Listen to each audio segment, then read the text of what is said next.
there comes a moment in life when you have to pause and ask yourself, why am I carrying this weight that was never mine to carry? Some of us have been walking around with hearts so heavy that every step feels like dragging chains across the floor. And the thing is, we've become so used to it that we call it normal. We tell ourselves this is what love feels like, this is what relationships are supposed to be, this is the price you pay when you care about somebody. But deep down, if you're honest, you know this doesn't feel like love. It feels like suffocation. You were not created to spend your life in survival mode inside of something that's supposed to give you life. But the tricky part is, pain has a way of disguising itself as love. It wraps itself in the memories, in the apologies, in those little moments of sweetness that make you guess everything you know in your spirit to be true. One minute you're convinced you need to walk away, and the next you're talking yourself out of it because what if it gets better? What if they finally change? What if leaving means I'm the one who gave up too soon? And so you keep carrying and carrying and carrying. But here's the truth, sometimes the reason you feel so tired isn't because you're weak, it's because you're carrying something that was never meant to be strapped to your soul. You're weighed down by a love that doesn't lift you.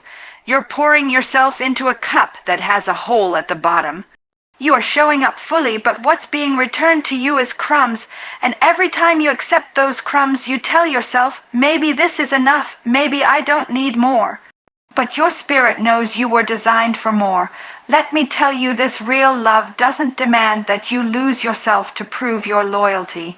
Real love doesn't keep you up at night wondering if you're good enough. Real love doesn't strip away your peace. When you carry something toxic, it poisons everything it touches. It drains your joy, clouds your clarity, and leaves you questioning your worth.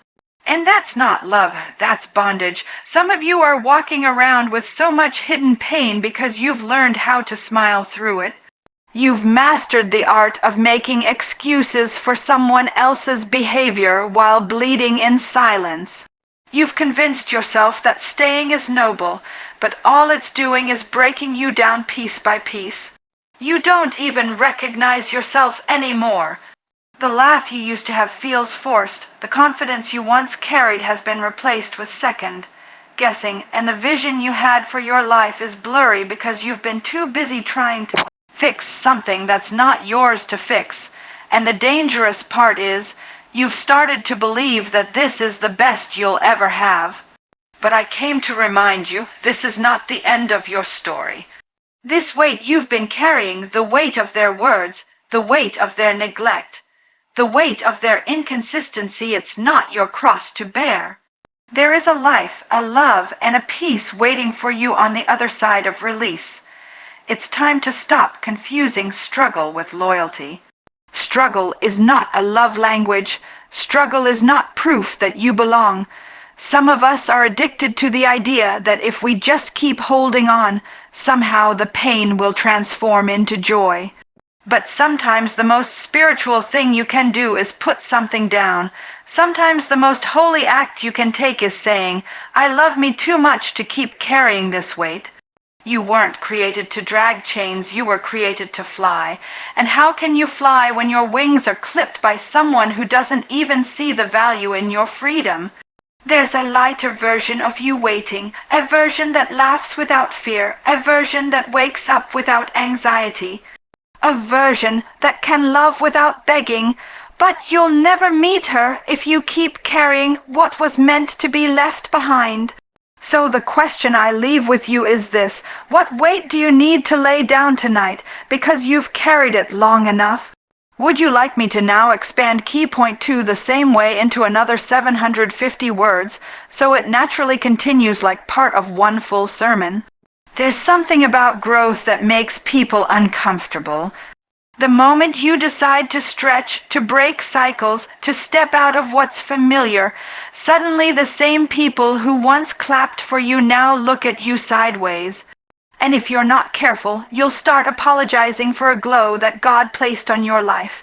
You'll start shrinking to make sure nobody else feels small in your presence.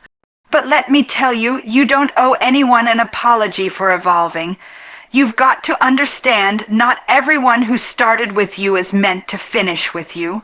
And that's a hard truth to swallow, especially when you've poured into people, when you've dreamed with them, cried with them, carried them. But growth is an invitation that doesn't always get accepted. You can send out the call, you can offer your hand, but if someone chooses to stay planted in the soil of their comfort while you're reaching for higher ground, that's their choice. And you cannot keep dimming your light just because someone else is afraid to step out of the dark. Here's the problem. When you've been taught to make yourself small to keep the peace, you'll mistake shrinking for humility. But humility is not hiding. Humility is not cutting yourself down so someone else can feel tall. Humility is acknowledging where your strength comes from and walking boldly in it.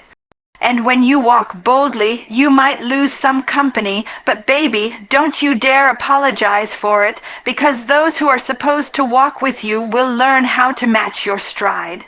Sometimes people will call you arrogant simply because you finally found your voice. They'll call you selfish because you started setting boundaries. They'll say you've changed like it's a curse when really, it's the greatest compliment. Of course you've changed. That's what growth does, that's what healing does, that's what freedom does. And if the people around you can't celebrate that, it says more about their fear than it does about your faith. Don't you know that shrinking yourself will never satisfy people who are committed to misunderstanding you? You could cut yourself in half, and they'd still say you're too much. You could silence your truth, and they'd still accuse you of making noise. You could bend over backwards, and it would still never be enough. So why waste your life in a posture that was never meant for you? Why water yourself down when you were created to be poured out full strength? There's a kind of peace that comes when you finally decide, I'm done apologizing for my becoming. You begin to realize that you don't have to defend every decision. You don't have to explain every boundary. You don't have to justify the distance you've created. Your life will speak louder than your explanations ever could. Your healing will testify for you. Your joy will prove your point. And if people can't see it, that's not your assignment to fix. I know it hurts when the ones you thought would cheer you on are the same ones whispering about you. I know it stings when your circle starts to shrink because the higher you go, the less crowded it gets. But don't confuse loneliness with alignment. Sometimes God has to clear the room so you can finally hear yourself think, so you can finally hear Him speak. And if everyone can access you, then not everyone will value you. That separation, as painful as it is protection. You don't have to beg anyone to believe in who you're becoming. You don't have to prove to anyone that your growth is real. The very fact that you're no longer tolerating what once broke you is evidence enough. Stop rehearsing explanations for people who are committed to staying the same. Stop trying to drag folks into seasons they're not prepared to survive. Your freedom is not up for debate. And when you look back at the path you've walked, you'll realize something. You didn't lose them, you released them. You release the weight of trying to convince, trying to prove, trying to carry, and in that release you found your wings. So don't you dare apologize for the light on your life. If it blinds them, let them look away. Do you want me to move on and expand key point 3 into its 750-word segment, continuing the flow of the full speech? We live in a world that has trained us to believe that staying, no matter how broken it leaves us, is somehow a badge of honor. That leaving means you quit, that walking away means you gave up too soon, that letting go makes you weak. And so we hold on to things long after they've stopped holding us, because we're terrified of what people will say, terrified of what it will mean if we choose freedom over familiarity. But can I tell you something? Walking away doesn't mean you failed. It means you finally understood your worth. Failure is not choosing yourself. Failure is betraying your peace for the sake of keeping the picture perfect. Failure is staying silent while your soul screams for release, but walking away, that's not weakness. That's wisdom, that's courage, that's the boldness to look at something you once prayed for, something you once cherished, and admit it no longer serves the version of you God is calling forth. There's nothing easy about leaving. Don't let anyone fool you. It's not just about walking out a door or deleting a number. It's the wrestling inside. It's the nights you stare at the ceiling wondering if you made the right choice. It's the weight of guilt that whispers, maybe if I tried harder, maybe if I was more patient, maybe if I could have been better. And because of that guilt, so many people stay trapped in situations that are draining the very life out of them. But listen, love was never meant to feel like constant negotiation of your worth. It was never meant to be a battlefield where you're fighting every day just to feel seen. If being in something makes you forget who you are, then walking away is not giving up, it's waking up. You wake up to the truth that peace is not optional, joy is not negotiable, wholeness is not a luxury, it is your right. You see, when you stay in what's toxic, you start losing pieces of yourself in slow motion. At first it's small, you laugh less, you silence yourself more. Then it becomes bigger. You question everything you do, you lower your standards, you forget the sound of your own voice. And before long, you're just a shadow of the person you used to be, and isn't that the greater failure? To stay so long in a place that diminishes you that you can no longer recognize yourself. Walking away, though painful, is the decision that says, I will not abandon myself anymore. It says, I will not keep breaking my own heart to keep someone else comfortable. It says, I love myself enough to choose freedom over chains. And yes, people may talk. They may call you selfish. They may say you gave up too easily. But what they don't see are the silent battles you fought, the tears you cried, the countless times you stayed longer than you should have just to give it one more chance. And when you finally decide that enough is enough, that's not failure, that's survival. There's beauty in realizing that leaving doesn't erase the love you gave. It doesn't erase the memories. It doesn't erase the lessons. What it does is release you from a cycle that was never going to change. It makes space for you to rebuild, to breathe, to discover parts of yourself that got buried under the weight of trying to make it work. And in that space, you'll find strength you didn't even know you had. Sometimes the most powerful testimony you can ever carry is, I loved myself enough to leave. Not because you hated them, not because you're bitter, but because you chose healing. Because you finally understood that staying in something that's destroying you is not loyalty, it's self-betrayal. And you deserve better than that, so let them say what they want to say, let them paint their own version of the story. Because at the end of the day, you're the one who has to live in your skin. You're the one who has to wake up in the morning and face the reflection in the mirror. And if walking away is what it takes for that reflection to shine again, then you didn't lose, you won. Because leaving doesn't mean you failed, it means you chose you. Do you want me to continue this same flow and expand key point 4 into its 750 word segment? Love is one of the most misunderstood words in our language. We've been taught to romanticize suffering, to believe that as long as there are moments of tenderness, we can excuse seasons of torment. We confuse control with care, possession with passion, and attention with affection, and in that confusion we settle. We accept things that strip us and we call it love because we don't know what else to call it. But I want you to know, real love does not break you down, it builds you up. Real love doesn't drain the life out of you, it breathes life into you. The truth is, so many of us are operating off of a broken definition of love. Maybe it's what we saw growing up. Maybe it's what was modeled to us. Maybe it's what we've normalized because we've never seen different. We've mistaken chaos for passion and dysfunction for devotion. But when you step back and ask yourself, what does love actually look like when it's pure? You begin to realize something powerful. Love is not supposed to make you beg. Love is not supposed to leave you starving. Love is not supposed to silence you. Love at its core is about safety. It's about being fully seen without fear of being diminished. It's about resting in the assurance that you don't have to fight to prove your value, and yet, how many of us have found ourselves pleading for the bare minimum? Pleading for consistency, pleading for respect, pleading for words of affirmation that should flow naturally if the love is real. When love requires you to live in a state of constant pleading, that's not love, that's bondage dressed in affection's clothing. There's a reason why love feels heavy when it's wrong, because it was never meant to weigh you down. Love, when it's right, carries weight, but it's the weight of covering, of protection, of partnership. It's not the kind of weight that breaks your spirit.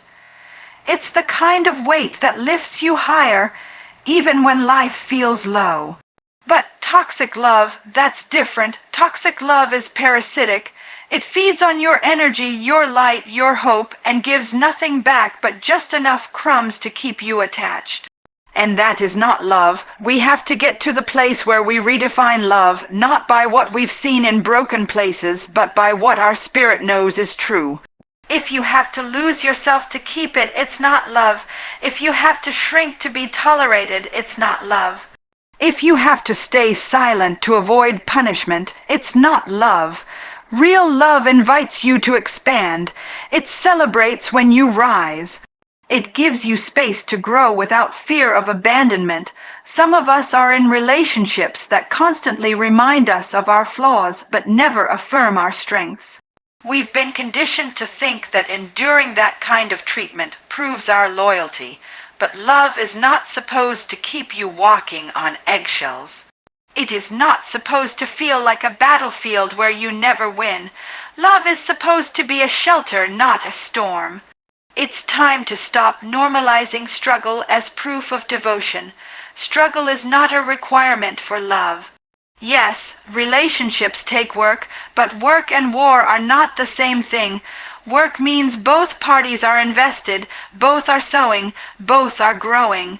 War means one is tearing down while the other is desperately trying to build. That is not balance, and it will never be sustainable. When you finally learn what love really looks like, you stop settling for versions of it that leave you empty. You stop being impressed by grand apologies after cycles of pain. You stop mistaking intensity for intimacy. You start realizing that love should feel like peace. It should feel like home. It should feel like freedom, not captivity. So if you find yourself in a place where you're constantly questioning if it's love, chances are it's not. Because love, real love, doesn't keep you guessing. It doesn't leave you wondering if you're enough. It doesn't make you trade your peace for companionship. It doesn't take more than it gives. Real love shows up consistently, without conditions, without manipulation. You don't have to beg for love. You don't have to earn it by suffering. You don't have to lose yourself to prove it. When it's real, you'll know because you'll breathe easier, you'll laugh louder, and you'll finally feel free. Because love, when it's true, is not bondage, it's liberation. Do you want me to expand key point 5 into its 750 word segment next, keeping the same flow? One of the hardest battles you'll ever fight is the one between your heart and your history. Because history will whisper to you about the good days, the sweet moments, the laughter that once filled the room. History will remind you of the dreams you built together, the memories that felt so real, the times you believed this love was unshakable. And that whisper can be so loud that it drowns out the pain you're actually living in right now. We hold on because of history. We stay because we're addicted to the what it used to be. We tell ourselves, maybe if I hold on long enough, maybe if I give one more chance, maybe we can get back to how it was in the beginning. But the danger of living in history is that you keep rehearsing a past that no longer exists while your present is starving for healing. Healing requires honesty. Healing asks you to stop romanticizing the highlight reel and to admit the truth of the whole story. Yes, there were good moments, but there were also moments that broke you, moments that silenced you, moments that robbed you of your joy. You can't build a future on a memory, no matter how beautiful that memory once was.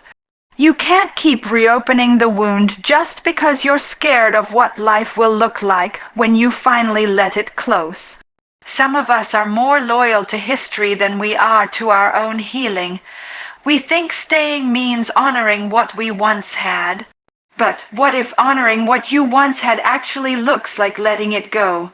What if the greatest tribute to the love you once experienced is recognizing that it's no longer healthy, no longer mutual, no longer safe?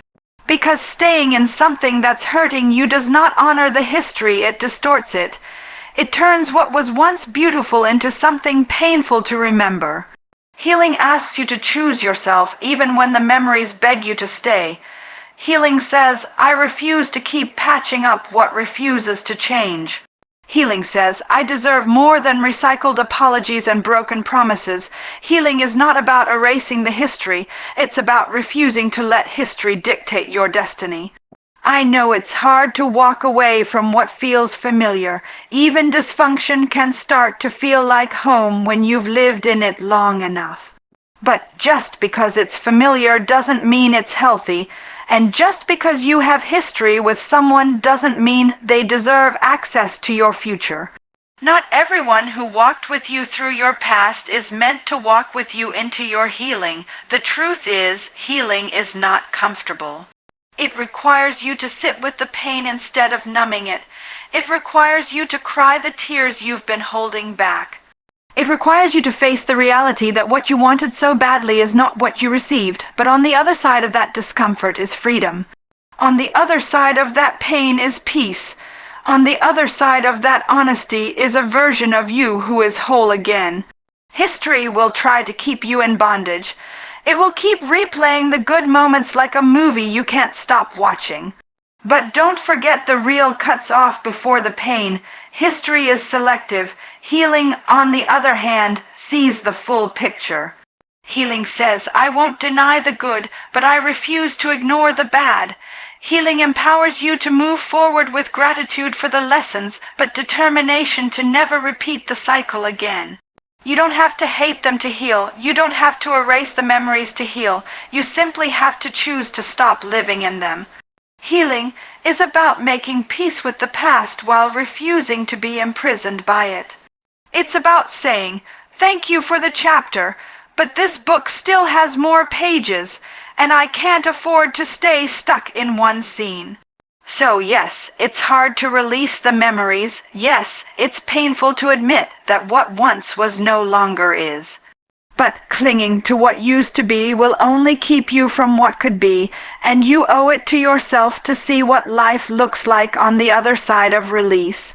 Because healing will always cost you your history, but history will never give you your healing.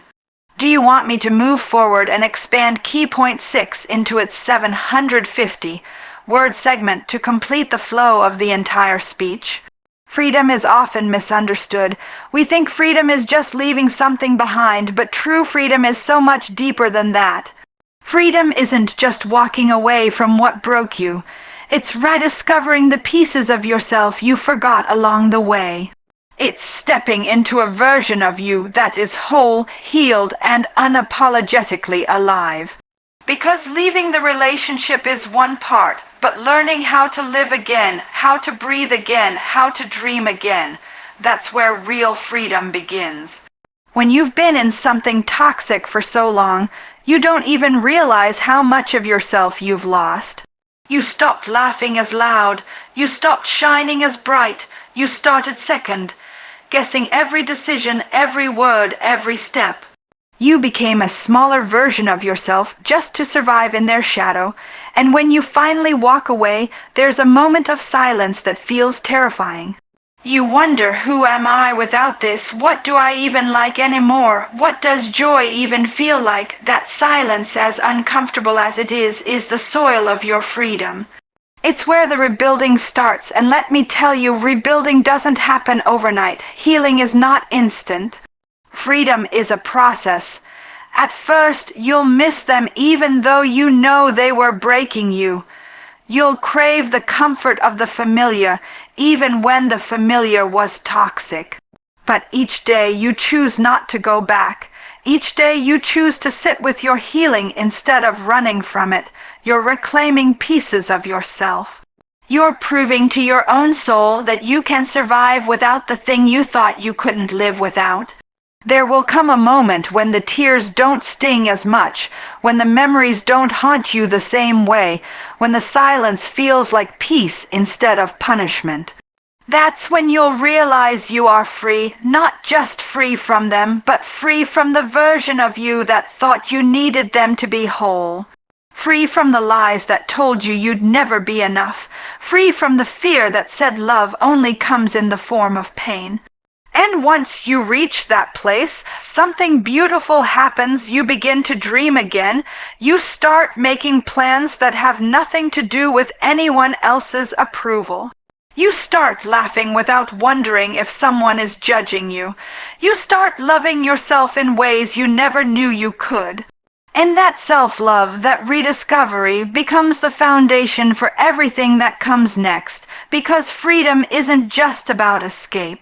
Freedom is about creation.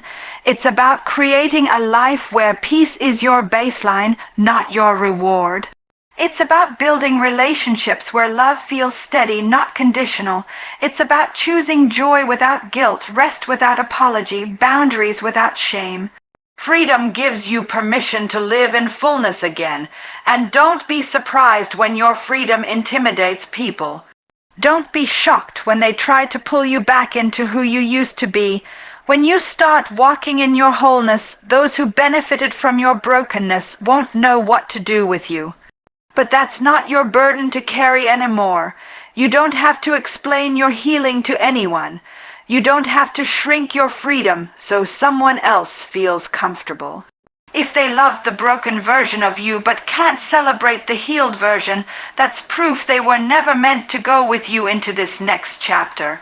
Freedom also means forgiving yourself for the times you stayed too long, for the moments you ignored your intuition, for the pieces of yourself you gave away too cheaply. You didn't know, then what you know now. You were doing the best you could with the love you had. Forgiving yourself is part of reclaiming yourself. It's saying, I won't live in regret. I'll live in renewal, and that's the beauty of freedom. It doesn't just give you your life back, it gives you back. The laughter, the light, the creativity, the confidence, the peace, you get it all back, not because someone gave it to you, but because you finally chose to give it to yourself.